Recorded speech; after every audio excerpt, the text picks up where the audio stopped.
भक्ति रसामृत सिंधु 1.1.11 अन्याभिलाषिता शून्यं ज्ञान कर्माद्यनावृतम आनुकूल्येन कृष्ण अनुशीलनम भक्तिरुत्तमा।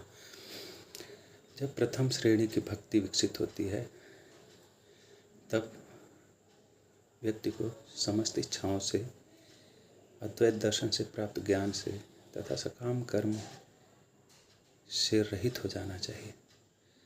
इस प्रकार कृष्ण की सेवा में अनुकूल भाव से, कृष्ण की इच्छा अनुसार अनुकूल भाव से निरंतर सेवा करनी चाहिए। भक्ति रसामृत सिंधु 1.1.12 सर्वोपाधि विनिर्मुक्तम तत्परत्वेन निर्मलम ऋषिकेण ऋषिकेश सेवनम भक्तिरुच्यते। भक्ति का अर्थ है समस्त इंद्रियों के स्वामी पूर्ण पुरुषोत्तम भगवान का अपनी समस्त इंद्रियों के द्वारा सेवा करना।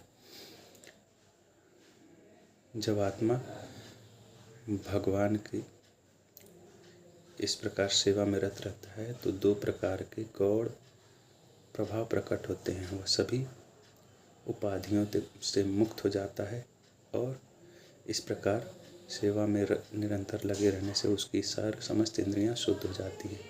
भक्ति रसामृत सिंधु 1.2.234 अतः श्री कृष्ण नामादि न भवेत ग्राह्यम इंद्रिय सेवोन्मुखे ही जिह्वादो स्वयमेव स्फुरत्यदा। इसलिए भौतिक इंद्रियां कृष्ण के नाम रूप गुण लीलाओं को समझ नहीं पाती। जब व्यक्ति में कृष्ण भावना जागृत होती है,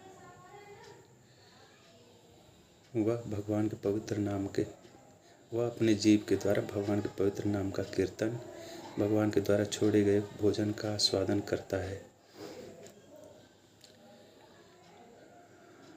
और वह क्रमशः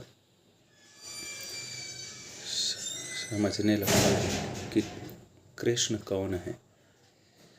भक्ति रसामृत सिंधु 1.2.255 अनासक्तस्य विषयान् यथा अर्हम् उपयुञ्जत निर्बंध कृष्ण संबंधे युक्त वैराग्यम उच्यते।